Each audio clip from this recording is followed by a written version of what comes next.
하나님의 크고 놀라우신 은혜와 사랑과 축복이 여러분 모두와 이 시간 영상으로 예배드리는 모든 가정 위에 충만하게 임하기를 주님의 이름으로 축원합니다. 다 같이 따라 하시기 바랍니다. 믿음으로 아멘합시다. 소망으로 칭찬합시다. 사랑으로 인사합시다. 우리 같이 축복하겠습니다. 성도님 우리 교회 보배입니다. 축복하시기 바랍니다. 또 할까요? 성도님 때문에 우리 교회는 행복합니다.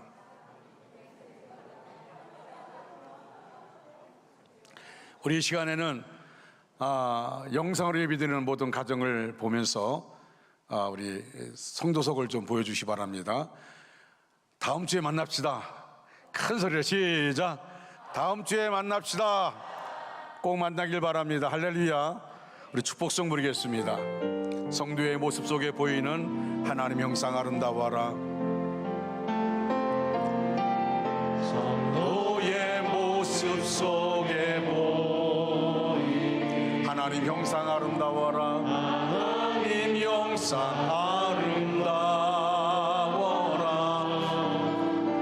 존귀한 주의 자녀 됐으니 사랑하며 우리의 모임 중에 임하신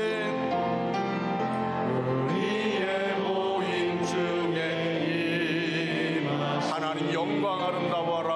하나님 영광 아름다워라. 존귀한 왕이 여기 계시니 사랑하며 섬기리. 아멘. 유튜브를 보게 되면 우리 동영상으로 뜨는 화면이 많이 깨끗해지고 자세하다고 그렇게 말합니다. 우리가 오늘도 이 시간도 보면은 아마 여러분들이 스크린 볼 때에 제 얼굴이 더 자세하게 나올 것입니다. 주름살 안 나오겠죠? 주름살 나와도 좋습니다. 좀 자세하게 나옵니다. 이를 위해서 우리 카메라를 헌물한 분들이 있습니다. 우리 이경준 감독님이 카메라 2대를 헌물하고 또 유관희 집사님 가정에서 자녀 결혼에 감사해서 그래서 카메라 1대를 헌물했습니다. 처음에는 떡을 하려다가 더 크게 몇 배의 끝에는 떡의 몇 배 되는 카메라를 헌물했습니다. 참 감사합니다. 하나님께서 가정에 크게 축복해 주시리라 믿습니다. 또 우리 교회 성도들이 또 개인적으로 기쁜 일이 있거나 또는 슬픈 일을 당하면 또 장례를 마치고 나서 그래서 우리 성도를 떡으로 섬기는 그런 가정들이 있습니다. 지난 주일에는 우리가 부활절 감사헌금을 드리면서 세 가정이 더 많은 금액을 가지고 그래서 떡을 이렇게 공개를 했습니다. 정말 감사한 일입니다. 그런데 기쁜 마음으로 이렇게 또는 성도를 섬기는 마음으로 하는데 간혹 성도 가운데는 이상한 말들을 하는 분들이 있습니다. 떡이 맛있다는 둥, 맛이 없다는 둥. 뭐 맛있다고 괜찮은데 맛이 없다고 하면 또 시험에 들게 되지 않습니까? 기쁜 마음을 하는데 여러분들 정말 감사함으로 이렇게 동참해 주시기를 바라고요. 또 저는 개인적으로 방송실 볼 때마다 참 미안하기도 하고 감사한 마음을 갖고 있습니다. 여러분 조지현 집사님, 유관희 집사님, 윤채민 간사, 박창희 형제, 신동훈 형제 우리가 이렇게 편안하게 온전하게 예배에 집중할 수 있는데 이분들은 우리의 예배를 위해서 방송실에서 예배에 집중하는 우리들을 위해서 헌신하는 그런 분들입니다. 여러분 자막을 띄운다든지 이런 모든 것들이 사실 온 신경이 거기가 있죠. 그래서 개인적으로는 그분들이 사실 온전한 예배에 집중하지 못하고 예배를 집중할 수가 없죠. 그러나 예배를 잘 드릴 수 있도록 이렇게 우리를 위해서 섬기는 그 모습이 정말 미안하기도 하고 정말 감사하기도 합니다. 너무 그분들의 모습이 감사하고요. 그래서 여러분들 방송실에 있는 분들을 만나면 수고 많았다고 해주십시오. 왜 오늘 자막이 이렇게 늦게 뜨냐고 그렇게 하지 마십시오. 그분들 여러분들 월급 받고 하는 게 아닙니다. 기쁨만 한데 수고 많았다고. 저도 이렇게 가끔 자막이 늦게 뜨면은 마음이 이렇게 좀 살짝 속자가 마음이 있긴 한데 그래도 그분들의 그 비해서 너무 미안한 마음이기 때문에 정말 감사하기도 하고요. 또 모든 공예배 새벽 기도회와 또 예배 시간에 반주를 해서 하는 분들이 있습니다. 또 우리 교회 그런 분들이 있죠. 이문혜 권사님, 김은영 집사님, 이선영 자매, 김소연 자매, 정말 예배 가운데 우리가 찬양할 때도 신경 써서 그렇게 반주를 해 주십니다. 감사하고요. 제가 이 시간 뭐 다 하는 게 아닙니다. 뭐 서상원 집사, 또 이현주 집사 지휘를 해 주시고, 또 찬양단과 찬양대 너무 감사합니다. 여러분 이렇게 마스크 쓰고 찬양하는 게 얼마나 힘든지 몰라요. 안 힘든가 보죠? 참 힘듭니다. 근데 마스크 쓰고 찬양하고, 또 이렇게 마스크 쓰고 여러분들 예배 나오셔서 찬양하는 여러분들 정말 고맙기도 하고요. 감사하기도 합니다. 이런 분들의 헌신이 있기 때문에 우리가 하나님께 더 가까이 나가고 예배 드릴 수가 있게 되어집니다. 이러면 또 어느 분들은 왜 우리는 이게 아느냐 그러면 다음 시간에 하겠습니다. 어쨌든 여러분들, 그리고 이런 분들이 있어요. 아니 부목사님들 새벽에 안 보인다고. 여러분 새벽에 안 보이는 게 아니라 방송실이 있습니다. 방송실에 가서 불을 켜고 또 방송 앰프를 켜고 하는 일들을 방송실에서 합니다. 그래서 새벽 기도에 안 보이는데 부목사님들이 새벽 기도에 안 나온다고 그렇게 말하는 분들이 있어요. 여러분들 오해하지 마시기 바랍니다. 방송하는 분들은 새벽에 4시 좀 넘으면 나와서 다 준비를 합니다. 저는 우리 부목사님들 어디 가도 제가 자랑합니다. 1등 부목사들이라고 그렇게 자랑합니다. 그분들이 여러분 신껏 목회할 수 있도록 사실 부목사님들에게 격려와 힘을 주면은 마음껏 정말 몸 돌보지 않고 열심히 합니다. 지금도 몸 돌보지 않고 열심히 그렇게 하고 있습니다. 여러분들 만날 때마다 우리 부목사님들에게 격려해 주시고요. 목사님 참 고맙다고 화이팅 하시라고 그렇게 해 주시고요. 또 말로만 하는 게 아니라 가끔 도서비도 드리시면서 이렇게 얘기하면 아멘을 안 합니다. 근데 여러분들 책도 사보시라고 이렇게 하시면서 해주시면 좋겠습니다. 제가 참 감사한 게 뭐냐면요, 부목사님들이 설교를 만약에 잘못하면 여러분 담임 목사가 인기 끄는 게 아닙니다.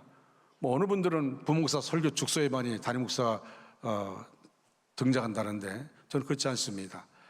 저는 온통 관심이 우리 성도님께 관심이 가 있습니다. 그래서 부목사님 설교 은혜롭게 하면 그렇게 표현할 수 없습니다. 왜냐면 나도 은혜 받으니까. 그런데 우리 교회 부목사님들은 참 말씀이 참 좋습니다. 아주 강하고 말씀이 좋아요. 그래서 제가 개인적으로 은혜를 많이 받습니다. 그래서 참 고맙기도 하고요. 또 이렇게 부목사님들이 우리 교회에 세워질 수 있도록 또 격려해주고 힘을 주는 우리 장로님들 참 감사한데, 여러분 다 우리가 정말 감사한 일입니다. 이렇게 좋은 부목사를 만난다는 것이 담임 목사에게는 큰 축복입니다. 할렐루야. 큰 축복입니다. 그런데 담임 목사는 축복이 아니라 여러분도 축복인 줄로 믿으시기 바랍니다. 할렐루야. 이제 본문 말씀으로 들어가겠습니다. 이렇게 들어가기 전에 한번 우리 그분들에서 우리 뜨겁게 박수해 주시기 바랍니다.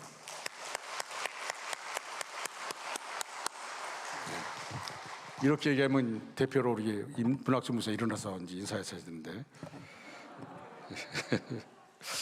미국 코넬 대학교 실험실에서 있었던 일입니다. 우리가 잘 아는 개구리에 대한 실험이 있었습니다. 그것은 찬물이 들어있는 비커에 개구리를 넣고, 그리고 그 비커 밑에는 알코올 램프를 넣어서 불을 아주 서서히 불을 끓이는 겁니다. 물을 서서히 가열합니다. 그러면 처음에 찬물 속에 들어간 개구리가 아주 너무 좋아서 마음껏 하다가 조금 있으면 좀 따뜻해지니까 너무 좋은 거예요. 좀 따뜻해지니까 좋은데 점점 따뜻해지는 것을 못 느끼는 겁니다. 그러다 결국 그 비커 속에서 어떻게 됩니까? 결국 몸이 익어서 죽게 됩니다. 이것을 일명 삶아진 개구리 증후군 이렇게 말합니다. 삶아진 개구리 증후군. 이 실험은 아주 서서히 일어나는 변화를 감지하고 알아차리는 것은 쉽지 않다는 그런 사실을 말씀하고 있습니다. 다시 말하면 매너리즘에 빠진다든지 서서히 이 감지를 못하게 될 때 나도 모르게 어느 순간 되면은 내가 완전히 깔아앉아 있는 그런 모습을 보게 되어집니다. 그때는 알아차릴 때 이제 끝나고 마는 것입니다. 어쩌면 변화가 일어났다는 사실을 깨달았을 때는 이미 손을 쓸 수 없는 그런 상황이 되어집니다. 코로나19 사태로 인해서 교인 중에 예배를 온라인으로 드리게 된 지 2년 2개월 된 분들도 있습니다. 한 번도 교회에 나오지 않고 그리고 온라인으로 예배를 드립니다. 아니 어떨 때 보면요, 온라인으로 예배드리는, 영상으로 예배드리는 숫자가 나와 있는데 점점 그 숫자가 줄어듭니다. 이 말은 무슨 말입니까? 그 온라인 예배도 안 드리고 있다는 것입니다. 이제는 그냥 편해요. 편하게. 아마 그분들 그러다가 미안한 말이지만은 그러다가 교회 나와 예배 드리면 그것을 어떻게 바꿔갈지 걱정스럽기도 하지만, 그래서 마음속에 속에 그들이 나와서 다시 한번 그 예배의 모습을 바꿨으면 좋겠다는 마음을 갖게 되어지는데요, 온라인에 한계가 있지 않습니까? 하나님께 집중하지 못하고 예배가 소홀해지고요, 하나님을 사모하는 마음이 사라지고 현 상황에 빠져서 무감각한 상태로 신앙생활하고 있는 그런 모습들, 다 그렇지는 않지만 그런 모습들이 있습니다. 어떤 분들은 예배 시간에 소파에 앉아서 커피를 마시면서 예배를 드리는 게 아니라 예배를 보고 있는 것이죠. 예배를 그냥 보는 겁니다. 그러다가 또 좀 있다가 또 밖에 어디 다녔다 오고 그렇게 하기도 합니다. 개인의 삶 속에서 하나님의 얼굴을 구하는 삶이 점점 잊혀져가는 그런 모습을 보게 되어집니다. 여러분 실시간 예배 드릴 때 보면 처음엔 숫자가 높은데 시간이 갈수록 숫자가 낮아지죠. 그 말은 뭡니까? 예배를 드리다가 안 드리고 그냥 온전한 예배를 드리는 게 아니라 그냥 예배 도중에 그냥 끝나고 만다는 것이죠. 이런 변화, 이런 변화가 너무 익숙해져 가지고 우리의 영혼이 편안한 신앙생활을 즐기고 있는 분들도 있습니다. 어쩌면 이런 영적 침체와 수면계에 접어든 이러한 상태를 인식하지 못하고 있는 분들도 있습니다. 세상은 여러 모양으로 성도의 영혼을 잠들게 합니다. 악한 사탄은요, 우리가 그렇게 함을 통해서 예배에서 멀어지기를 악한 사탄은 원합니다. 그래서 우리로 하여금 점점 이제 그 상황이 굳어지는 거예요. 한마디로 말하면 그냥 영상으로 예배드리는 게 편해지는 겁니다. 편해집니다. 그렇게 하면서 우리가 주 앞에 나오는 시간들 점점 줄어들고 그리고 영상으로 편하게 예배드리기를 원하는 것입니다. 여러분, 어느 분이 이렇게 말합니다. 이제 새벽기도 없고 오후 예배도 없고 수예배도 없고 심야기도 없고 이렇게 없게 그렇게 하다가 그런 목회자가 이제 모든 예배를 다 하려고 하다 보니까 이제는 어떻게 해야 할지를 모르겠다는 겁니다. 이게 얼마나 무섭고 안타까운 것인지, 정말 무섭고 안타까운 얘기죠. 여러분, 예배에 이미 일상 가운데서 코로나라는 것 때문에 점점 젖어져 가지고 아예 이제 오후 예배가 몇 년째 안 하다 보니까 오후 예배를 드린다는 자체가 마음이 이게 다시 말하면 와닿지 않습니다. 여러분, 우리 그런 말 하지 않습니까? 프로 축구 선수들 왜 해외에 나가 있어요? 해외 나갔으면 그만큼 잘해서 해외 나간 거 아닙니까? 그런데 그들 해외 나가는 선수 가운데 실질적으로 경기에 안 나가고 그냥 벤치에 앉아있는 선수들 우리나라 국가대표에서 선발할 때 안 뽑습니다. 왜 안 뽑는지 아십니까? 그들은 실전 감각이 없어요. 실전 감각이 없어요. 실력은 있는지 모르지만 실전 감각이 없습니다. 오늘 우리가 그래요. 우리가 드려지는 예배가 그럴 수 있다는 것입니다. 예배에 온전히 동참하지 못하면 이미 실전 감각을 잃어버리고 마는 겁니다. 예배 가운데 그 하나님의 임재를 이미 잃어버리고 말았습니다. 그런 분들이 많다는 겁니다. 제가 오늘 여러분 이제 거리 제한이 해제됐고 그리고 우리가 이제 다음 주부터는 시설할 수 있다 이렇게 할 때에 이제 우리 원주 중앙교회가 어떤 교회 될 것인가 제가 묵상하는 가운데 어떤 마음이 들었냐면 하나님 앞에 이제 우리가 어떤 말씀을 전해드릴까 할 때 하나님 저에게 주신 마음이 뭐냐면 라오디가 교회였습니다. 라오디가 교회를 저에게 주셨어요. 그래서 내가 요한계시록 말씀 읽다가 3장의 말씀 읽다가 라오디가 교회의 모습이 바로 오늘 우리의 모습이라는 생각을 하게 되어집니다. 여러분, 지금 한국 교회가 심각한 위기 속에 있습니다. 정말 우리는 2년 2개월 동안 힘든 시간을 보냈습니다. 그러다 보니까 우리의 신앙들도 위축되었습니다. 코로나19가 2년 2개월 동안 진행되면서 그중 가장 큰 것이 뭔지 아십니까? 교회가 많이 침체되었다는 것입니다. 교단마다 몇만 명씩 줄었습니다. 또 아예 교회 학교는 더 많이 줄었습니다. 이제 교회 학교가 회복돼야 할 텐데, 예전에 여러분 우리 원주 중앙교회가 정말 집중할 것이 뭐냐면 교회학교입니다. 우리 장로님들 집중할 것이 뭐냐면 다음 세대예요. 교회학교입니다. 왜냐하면 교회학교가 점점 깔아앉게 되면은 그들과 함께하는 그들 자녀를 둔 부모들도 마찬가지입니다. 그렇기 때문에 우리가 정말 중요한 것이 이겁니다. 교단마다 몇만 명씩 줄어들었어요. 교회학교가 줄었습니다. 농촌교회 90%가 교회학교가 없습니다. 안타까운 일입니다. 헌금이 줄었습니다. 교회마다 평균 20% 내지 30%가 줄었습니다. 제가 우리 교단 예결산 위원장을 했었는데 지금도 들어보면 교단에서 그런 말합니다. 예산이 너무도 많이 줄었다는 겁니다. 감사하게 우리 교회는 그렇게 많이 줄지 않았지만 그렇게 많이 줄었다는 것입니다. 지금 한국교회는 지금 갈림길에 서 있습니다. 하나님은 오늘날 한국교회 모습을 보게 해주셨습니다. 바로 라오디게아 교회입니다. 오늘 본문은 소아시아 7교회를 향한 서신 가운데 라오디게아 교회에 보낸 서신입니다. 무사한 일에 신앙상태에 빠져 있을 뿐만 아니라 스스로 부유하다고 생각하고 있는 라오디게아 교회를 책망하고 회개할 것을 서신에서 촉구하고 있는 내용입니다.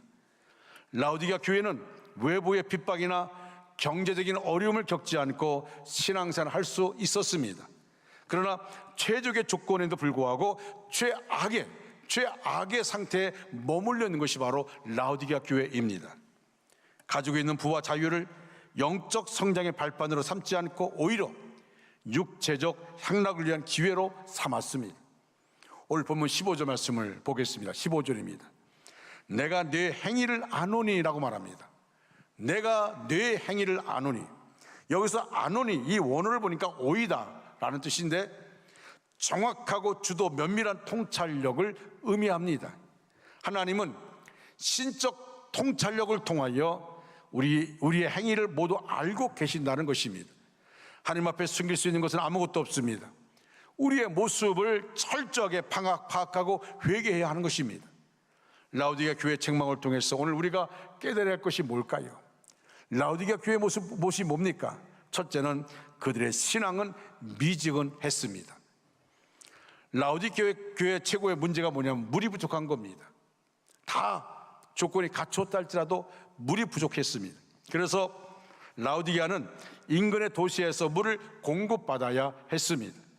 북쪽으로 11km 떨어진 히에라볼리에는 뜨거운 온천수가 있었습니다. 그래서 수로를 통해서 히에라볼리에서 뜨거운 온천수가 라오디게아 수로를 통해 오게 되는데 오다 보니까 이 뜨거운 물이 식어지는 겁니다. 미지근한 물이 흘러들어옵니다. 근데 미지근한 물만 흘러들어온 곳이 아니라 성분까지 섞여서 좋지 않은 마시기 힘든 물이 되고 마는 겁니다.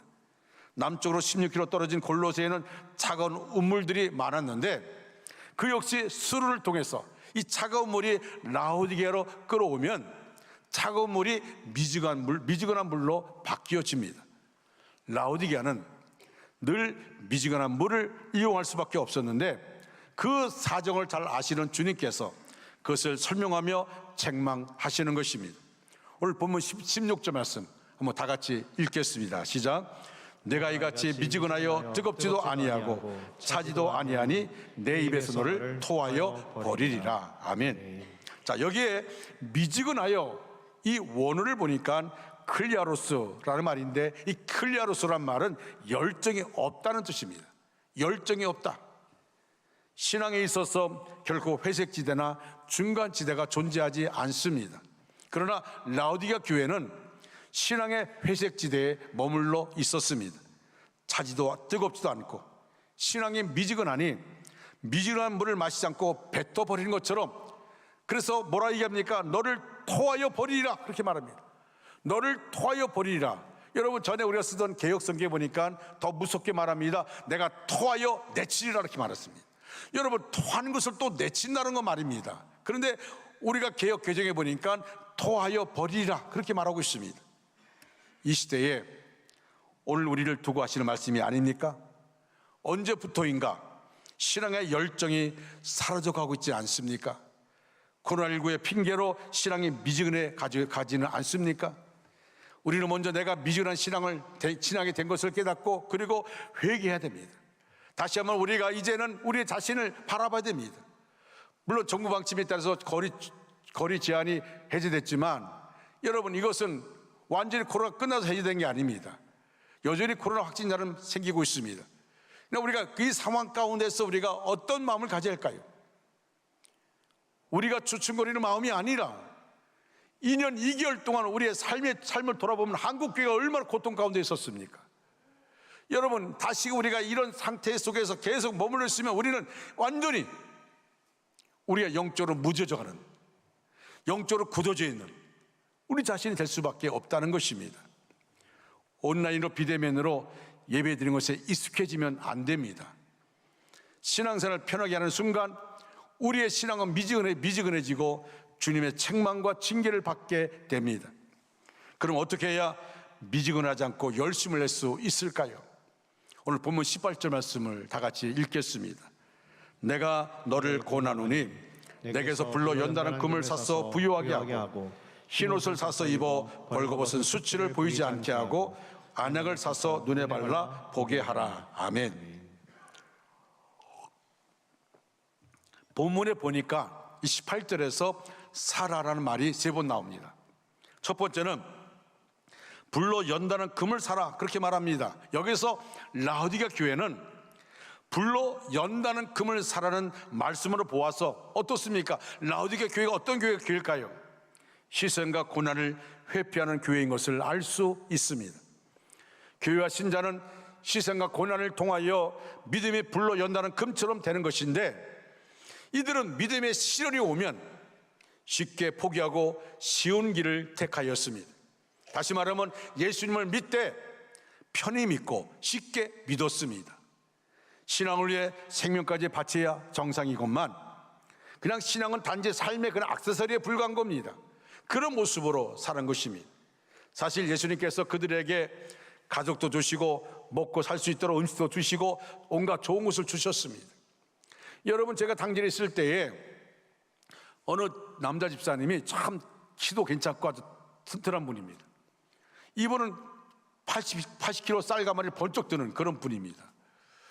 이분이 보일러를 이제 사업을 했는데, 근데 그 부인이 교회 열심히 하려고 막 뭐라 그래요. 그걸 이렇게 얘기합니다. 너는 내가 벌어준 거 줘서 살고 있는 것이지? 라고 말합니다. 그렇게 열심히 할 필요 없다는 겁니다.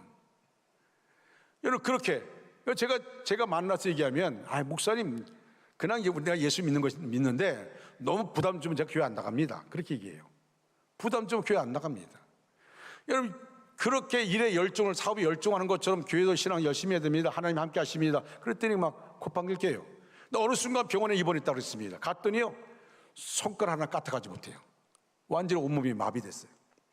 입만 열려 있어요. 그리고 우는 거예요.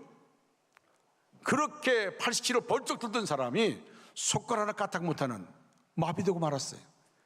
오랜 세월 동안 몇 년씩 그렇게 누워 있었습니다. 그때 비로소 이분이 한 말이 뭐냐면, 내가 내 몸을 관리하는 게 아니라 하나님이 해주신 걸 몰랐다고.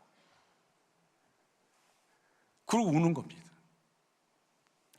여러분, 하나님이 우리에게 함께 해주셔야 됩니다. 내 힘으로? 그건 한계가 있습니다. 여러분, 생각해 보십시오. 주님이 우리의 의식주의 문제뿐만 아니라 자신의 생명까지 우리에게 주셔서 우리를 구원해 주셨습니다. 우리 죄를 사해 주시고 용서해 주시고 하나님의 자녀 삼아 주셨어요. 그러나 그들은, 라오디게아 교회는 이러한 주님의 은혜를 망각하고 이기심과 우상에 빠져서 주를 위한 희생과 고난을 회피한 것입니다. 나아가 세상의 성공을 위해 신앙을 팔아먹고 죄에 빠진 것입니다. 그들은 교회 다니지만 영적인 안일함과 게으름과 습관적인 죄악에 빠져서 벗어나지 못하는 상태에 있었습니다. 오늘날 우리 성도들의 모습을 보면 교회는 추석하고 있지만 냉랭한 자들이 너무도 많습니다. 복음에 대해 감격하지 않습니다. 모임에 열심 내지도 않습니다. 울면서 부르지도 않습니다. 전도에 열심도 없습니다. 주님의 생활 속에 개입하는 것도 원치 않습니다. 하나님께서 나를 통해 무엇을 하시려는지 기도하지도 않습니다. 교회에 나오는데 그냥 나옵니다. 주님과 복음에 대하여 진지한 인생을 사는 것이 아니라 무관심하고 결단력이 없고 대충대충 믿고 삽니다. 이러한 사람들은 마치 환자가 병을 고치기 위해서 병원에 열심히 들락거리고 있지만 병을 고칠 마음이 없는 상태와 같다, 그렇게 말할 수 있습니다. 하나님의 성경에 나오는 믿음의 사람이라면 열심을 내야 합니다. 그래야 신앙이 성장하는 겁니다. 열심을 가진 성도가 될 때 신앙에 불이 붙습니다. 신앙에 불이 붙으면 죄악과 정욕을 이기고 마귀의 권세를 이길 수가 있게 되어집니다. 열심이 없이는 영적 세계에서 승리할 수가 없습니다. 열심이 있어야 합니다. 그래야 삽니다. 신앙의 열심을 회복하는 저와 여러분 되시기를 주님의 이름으로 축원합니다. 두 번째로 그들은 벌거벗었습니다. 여러분 17절 말씀 같이 읽겠습니다. 네가 말하기를 나는 부자라 부유하여 부족한 것이 없다 하나 내 곤고한 것과 가련한 것과 가난한 것과 눈먼 것과 벌거벗은 것을 알지 못하는도다. 아멘. 여기에 알지 못하는도다, 이 원어로 보니까 우쿠 오이다스라는 뜻인데, 이 말은 뭐냐면 지각이 없는 무감각한 상태를 말합니다. 라오디게아 교회는 물질적 부유에도 불구하고 영적으로 아주 심각한 궁핍의 직면에 있었습니다. 라오디게아 교회는 육체적인 것, 부유한 것에만 관심이 있지 영적인 것에 전혀 관심이 없었습니다. 물질적으로는 부유해서 좋은 옷을 입었을지 몰라도 영적으로는 가난하기 짝이 없어서 주님 보실 때는 벌거벗은 수치가 그냥 드러난다는 사실입니다. 그래서 좋은 옷을 입고 부유해지긴 했지만 주님의 책망을 벗어날 수 없었습니다. 그런데 문제가 뭔지 아십니까? 자신들은 모르고 있다는 겁니다. 영적으로 자기들이 벌거벗은 것을 모른다는 겁니다. 여러분, 이것이 얼마나 무서운지 모릅니다. 영적으로 벌거벗은 것이 모르는 거예요. 여러분, 저도 제가 하나님이 주신 이 몸을 잘못 관리해서 그래서 지금 육신의 병이 있지만, 그래서 내가 하나님께 내가 죄를 회개하고 그래 이제 관리하기 위해서 열심히 하고 있지만, 그러나 내가 모를 때 제가 생각할 때 그래요. 하나님 참 감사하다. 심장 판막 전문의가 어떻게 나보러 간 검사라고 그렇게 하고 자기가 시간을 다 해가지고 일찍 검사하게 만들었는가. 저는 그것도 마찬가지 생각합니다. 그리고 간 검사할 때 복부 초음파 할 때는 아무 없었어요. 근데 의사가 초음파 간경화 초음파를 하자고 그래서 했는데 거기서 나온 거예요.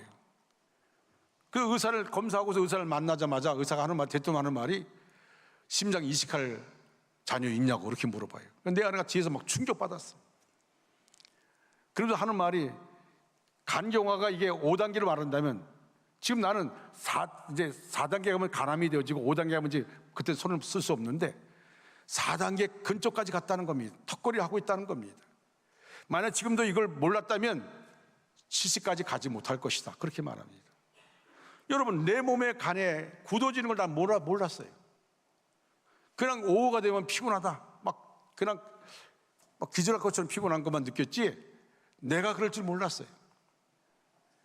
이제 알고 나니까, 그것도 하나님의 은혜로 알게 되니까 그 단계까지 갔다는 것이죠. 만약 내가 몰랐다면 그땐 끝나는 겁니다. 근데 여러분, 라오디게아 교회가 그겁니다. 부유합니다. 부족함이 없어요. 화려한 옷을 입었습니다. 그런데 하나님 보실 때, 주님 보실 때는 벌거벗은 겁니다. 벌거벗은 거예요. 여러분, 내 신앙이 그렇지 않습니까? 내가 그렇지 않습니까? 내 영적 상태가 그렇지 않습니까? 여러분, 우리 영혼이 잘 돼야 합니다. 영적인 일에 게을러 벌거벗은 모양의 신앙이라면 정말 우리가 빨리 회개하고 돌이켜야 합니다. 열정의 것을 회복해야 하는 것입니다. 그렇지 않으면 주님께 책망을 들을 수밖에 없습니다. 그럼 어떻게 해야 벌거벗지 않고 신앙생활 할 수 있을까요? 두 번째, 사라에서 답을 찾아주셨습니다. 사라, 뭘 사야 됩니까? 흰옷을 사라, 그렇게 말합니다. 흰옷을 사라. 18절에서 흰옷을 사서 입어 벌거벗은 수치를 보이지 않게 하고 라고 말합니다. 흰옷을 입은 자들은 두 가지를 한 사람들입니다. 하나는 큰 환난에서 나온 자들이 흰옷을 입었습니다. 하나님이 그 환난 가운데 그들에게 흰옷을 입혀주었습니다. 작은 환난이 아닙니다. 큰 환난에서 나온 사람들입니다. 어떤 환난이 온다고 하더라도 이겨야 합니다.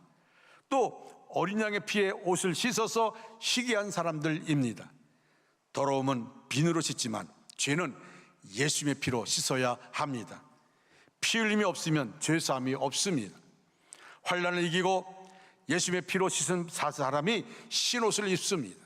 그래서 우리가 예수의 피로, 예수의 피의 공로로 우리가 죄사함 받고 신옷을 입고 하나님의 자녀가 되는 것입니다. 자, 세 번째는 그들은 문 밖에 서 있었습니다. 그럼 어떻게 해야 마음의 문을 열 수 있을까요? 세 번째, 사라는 말씀에 답이 있습니다. 안약을 사라고 말합니다. 안약을 사라. 안약을 사서 눈에 바르라고 말씀합니다. 라오디게아는 눈이 있어도 보지 못합니다. 그래서 안약을 사서 바르라고 말합니다. 육신의 눈으로 보는 것보다 영적으로 볼 수 있어야 합니다. 잘 보기 위해 안약을 바르듯이 우리에게는 영적인 안약이 필요합니다. 영적 안약을 바르면 주님이 보이게 됩니다. 그리고 마음의 문을 열게 됩니다. 주님을 영접하여서 마음의 주인으로 주님을 모시게 되는 것입니다. 오늘 본문 20절 말씀 너무나 잘 아는 말씀이죠. 여러분 다 같이 우리 큰 소리로 같이 읽겠습니다. 시작. 볼지어다 내가 문 밖에 서서 두드리노니 누구든지 내 음성을 듣고 문을 열면 내가 그 길로 들어가 그와 더불어 먹고 그는 나와 더불어 먹으리라. 아멘. 여러분만 큰 소리로 하기 바랍니다. 시작. 볼지어다 내가 문 밖에 다시 하겠습니다. 다시 시작. 볼지어다 내가 문 밖에 서서 두드리노니 누구든지 내 음성을 듣고 문을 열면 내가 그에게로 들어가 그와 더불어 먹고 그는 나와 더불어 먹으리라. 아멘. 아멘. 자, 이 말씀을 이 본문을 보면서 어떤 생각했냐면, 아니 예수님이 그냥 문을 부수고 들어가서 그 즉시로 그들을 심판하면 되지 않겠는가? 내 입에서 토하여 버리리라. 그게 라오디게아 교회의 모습입니다. 그러면 그냥 문을 부수고 들어가서 그냥 심판하면 끝나요. 그러나 예수님은 문 밖에 서서 사랑으로 인내하시며 그들을 돌아오기를 기다리셨습니다. 또한 예수님은 그들이 얼른 회개하도록 그들의 문을 두드리고 있는 겁니다. 그들의 문을 두드리고 있습니다. 만약 그들이 예수님의 음성을 듣고서 그동안 굳게 닫아놓았던 문을 열면 어떻게 됩니까? 예수님이 그에게로 들어가실 겁니다. 또한 예수님이 그로 더불어 먹고 예수님은 더불어 먹을 것입니다. 예수님이 먹으시고 나도 먹고 교제가 이루어지는 것이죠. 사랑하는 여러분, 행여 우리도 예수님을 문 밖에 세워두고 있지는 않습니까? 바로 이 시간에 회개하고 예수님을 우리 마음의 보좌에 모시어 드립시다. 그래서 우리 모두 예수님이 우리에게 주시는 구원을 받으며 또한 늘 예수님 안에서 풍성한 삶을 누려야 합니다. 다시 한번 우리가 영적으로 우리가 회복되는 그런 시간을 가져야 하는 것입니다. 오늘 본문 21절 말씀 다 같이 읽겠습니다. 이기는 그에게는 내가 내 보좌에 함께 앉게 하여 주기를 내가 이기고 아버지 보좌에 함께 앉는 것 같이 하리라. 아멘. 자, 예수님을 문전박대한 것이 라오디게아 교회 아닙니까? 예수님을 문전박대한 것이 라오디게아 교회입니다. 따라서 그들이 회개하고 구원받더라도 예수님은 그들을 그냥 천국의 한쪽 구석에 그냥 그렇게 세워둬야 돼. 너희가 서 있어. 손 들고 있어. 그렇게 해야 되는 건 아닙니까? 근데 참 제가 이 말씀을 읽으면서 얼마나 은혜가 되냐면 그러나 예수님은 그들을 향해서 뭐라 말합니까? 천국에서 예수님의 보좌에 함께 앉게 하여 주겠다 그렇게 말합니다. 참 주님은요 너무너무 놀라우신 분입니다. 이기는 자는 생명나무의 열매를 먹으며 둘째 사망의 해를 받지 않습니다. 하나님의 성전의 기둥이 됩니다. 예수님 보좌에 함께 앉습니다. 예수님은 이기는 자에게 이 모든 복을 약속하셨습니다. 그러니 어찌 우리가 예수님 말씀을 듣지 않을 수 있겠습니까? 그리 오늘 본문의 마지막이 뭡니까? 귀 있는 자는 성령이 교회들이 하시는 말씀을 들을지어다. 다음 주부터 정부 방역 방침에 따라서 교회에서 식사가 가능하게 되었습니다. 이제 우리가 교회에서 식사를 하게 되어지는데 물론 여러분 가운데는 마음에 아직 준비가 안 된 분들도 있을 수 있습니다. 강요하지는 않습니다. 여러분 우리가 이제 식사를 하면서 교제가 이루어지는 시간들을 가져야 됩니다. 여러분 교회는요 우리가 왜 영상으로 예배드릴 때 어려움이 뭐냐면 교제가 없는 겁니다. 교제가 없어요. 교회는요 예배뿐만 아니라 교제가 있어야 됩니다. 목장에 목원들이 모여서 교제해야 됩니다. 이것이 얼마나 중요한지 모릅니다.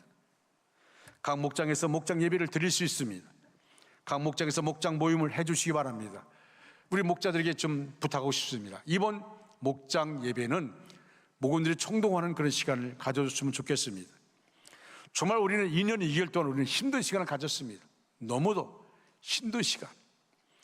여러분, 처음에 우리가 교회에서 예배 못 드릴 때, 예배 드릴 수 없고 영상으로 예배 드릴 때, 저도 70일 동안 교회에서 잠을 자면서 밤에 3층에 올라와서 열리지 않는 문, 닫아놓은 예배당 문을 붙잡고 많이 울었습니다. 어떨 때는 성도들이 보고 싶어서 울기도 했습니다. 정말 힘든 시간을 우리가 가졌지 않습니까? 이젠 이것을 회복해야 합니다. 아니, 회복하기 위해서 우리가 정말 몸부림쳐야 됩니다. 노력을 해야 합니다. 오늘 이 어려운 시대를 살아가며 우리가 해야 할 일이 있습니다. 이제는 무너진 재단을 쌓는 것입니다. 순교적인 각오를 가지고 주의를 지키는 것입니다. 시대가 어려우면 어려울수록, 역사가 위기에 부딪히면 부딪힐수록 우리는 예배의 승리자로 살아야 합니다. 한국교회 초대교회의 모습을 보다가 제가 은혜 받은 것이 있습니다. 예수 믿는 사람들을 모조리 잡아 죽이던 때였습니다. 한 예배당에 중요한 사람들 다 잡아다가 옥에 가두었습니다. 다음 주일에 여기 나와서 예배 드리면 이제는 그 한 사람만 예배를 잡아가는 것이 아니라 온 가족, 그 예배 드리는 그 가족, 온 가족을 그 자리에서 모든 사람 보는 앞에서 우리가 처형할 것이다. 그렇게 엄포를 놨습니다. 주일 아침에는 예배당에 사람이 하나도 안 올 것이라 그렇게 생각했습니다. 그랬더니 저마다 가정의 손에 이끌려서 온 가족이 지금 예배당을 향하여 걸어오고 있는 것을 보였습니다. 아무도 안 올 줄 알았습니다. 그런데 가장과 함께 손잡고 예배당에 나오는 그런 식구들이 있었습니다. 한 가정에서도 앞치밥을 먹고 아버지가 얘들아 교회 가야지, 예배 드리러 가야지 라고 말했더니 부인이 오늘 교회 가면 사람들 다 모두 다 죽인다 하는데 어떻게 교회 가요? 애들이 아버지 오늘 교회 가면 온 것들 다 죽습니다 라고 말했더니 아버지가 이렇게 말하는 겁니다. 얘들아 예배하고 우리가 순교할 수 있다면 얼마나 영광이겠니? 이런 영광이 어디 있겠느냐? 이런 감사가 어디 있겠느냐? 우리가 순교 제물이 될 수 있다고 한다면 오늘날 예배만큼 영광스러운 일이 어디 있겠느냐? 이것만큼 감사한 일이 어디 있겠냐? 우리 예배 드리러 가자. 깨끗이 순교의 제물이 되어서 죽어갈 수 있었습니다. 이것이 한국교회의 힘입니다. 우리 대한민국의 한국교회가 이렇게 부흥된 것, 여러분 전 세계적으로 이렇게 제일 많이 모이는 교회가 10교회가 한국교회에 있어요. 전 세계적으로. 여러분 이것이 왜 그런지 아십니까? 이런 순교의 피가 있어서 그렇습니다. 예배 드리러 가야지. 순교에 얼마나 복된 것인지 아니? 이거 영광스러운 것이야. 이런 우리의 믿음의 선배들, 이런 믿음의 선지들이 있었기 때문에 하나님이 그들의 피 흘림을 통해 한국교회를 하나님이 세워주신 겁니다. 한국교회를 세워주면서 경제도 회복되게 만들어주신 겁니다. 오늘 왜 한국교회가 이 시대를 이끌어가는 힘을 잃어버렸습니까? 순교의 피가 말랐기 때문입니다. 희생의 피가 말라버렸기 때문입니다. 오늘 우리가 예배에 승리해야 할 때입니다. 다시금 우리가 힘을 내야 할 때입니다. 어떤 희생을 치르고서라도, 어떤 당당한 대가를 지불해서라도 우리는 예배에 승리해야 할 때입니다. 지금 한국교회가 함께 예배해야 할 때입니다. 지금 온 민족이 전능하신 하나님의 손에 붙들려야 할 때입니다. 온 국민이 전능하신 하나님 앞에 무릎을 꿇어야 할 때입니다.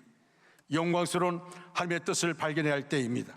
지금은 예배에 승리해야 할 때입니다. 온 국민이 한국교회가 예배에 승리해야 합니다. 아니 우리 중앙교회가 예배에 목숨을 걸 때입니다. 예배의 승리자 다 되기를 주님의 이름으로 축원합니다. 사랑하는 여러분, 이제 말씀을 마무리합니다. 올해 우리 중앙교회 표가 뭡니까? 여러분 써 있지 않습니까? 같이 한번 읽겠습니다. 시작. 다시 한번 읽겠습니다. 주여 이제 회복하게 하소서. 아멘. 다시금 위축되었던 신앙이 회복되기를 바랍니다. 예배가 회복되고 찬양이 회복되고 기도가 회복되고 성도의 교제가 회복되기를 바랍니다. 비록 미지근한 신앙의 상태에 머물러 있다 해도 회개하고 돌아오기를 바랍니다. 부디 신앙의 열정을 회복하고 열심을 내시기 바랍니다. 자신을 돌아보며 신령한 것들로 채우시기를 바랍니다. 그리고 마음을 열고 주님과 교제하며 살아가는 저와 여러분 되시기를 주님의 이름으로 축원합니다. 다 같이 일어나셔서 선한 능력으로 찬양합니다.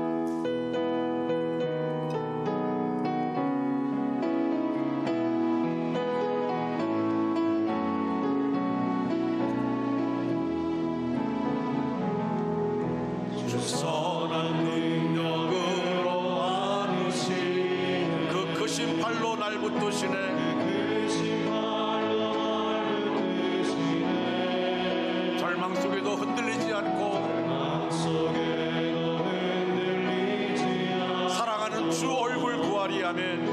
사랑하는 주 얼굴 구하리 선한 능력으로 일어섭시다. 선한 능력으로 일어서 주만 의지합시다. 믿음으로 의지합시다. 지아리 믿음으로 우리 고대 안에 주 오실 그날 영광의 새 날을 맞이하니 이전에 괴로운 날 애워싸고 전에 괴로운 날에 오사 고난의 길을 걷는다 해도 고난의 길을 걷는다 해도 주님께 모두 맡긴 우리의 영혼 주님께 모두 맡긴 우리 영혼 끝내 승리의 날을 맞으리. 아멘. 믿습니다. 내 승리의 날을 맞으리. 아멘. 아멘. 선한 능력으로 일어서리 주만 의지하는 믿음으로 우리 고대 안에 주 오실 그날 영광의 새 날을 맞이하니 우리 두 손 들고 주님 하신 고난의 쓴 잔을 하신 고난의 생각 우리도 감사하며 받으리. 아멘. 우리도 감사하며 받으리 주님의 남은 고난 채워가며 주님의 나를 고난 채워 예수와 복음 위에 살리라면 예수와 복음 위에 살 선한 능력으로 선한 능력으로 일어서리 주만 의지하는 믿음으로 우리 고대 안에 주 오실 그날 승리의 새 날을 맞이하니 선한 능력으로 일어서리. 우리 중앙교회 모든 성도들 선한 능력으로 일어서기를 바랍니다. 주만 의지하리. 지아는 믿음으로 우리 고대 안에 주 오실 그날 승리의 새 날을 맞이하리 그렇습니다. 주님, 선한 능력으로 일어서겠습니다. 주님만 의지하겠습니다. 믿음으로 나가겠습니다. 하나님, 간절히 또 간절히 기도하기는 우리 원주 중학교의 모든 믿음의 식구들 다시 한번 예배의 재단을 수축할 수 있도록 인도하여 주시옵소서. 주 앞에 무릎 꿇게 하여 주시옵소서. 악한 사탄 마귀에 끌려가지 않게 해주시고 영적 싸움에 승리할 수 있도록 인도하여 주시며 하나님의 전신갑주를 취할 수 있도록 역사하여 주시옵소서. 지금은 우리 구주 예수 그리스도의 은혜와 하나님 아버지의 극진하신 사랑하심과 성령님의 감화 감동 내지로 충만 역사하심이 우리 전체 위에, 우리의 가정과 생업과 사업과 학업 위에, 원조 땅과 대한민국과 세계 도처에 흩어져 있는 선교사들을 위해 이제로부터 영원토록 함께 하시기를 간절히 축원하옵나이다. 아멘.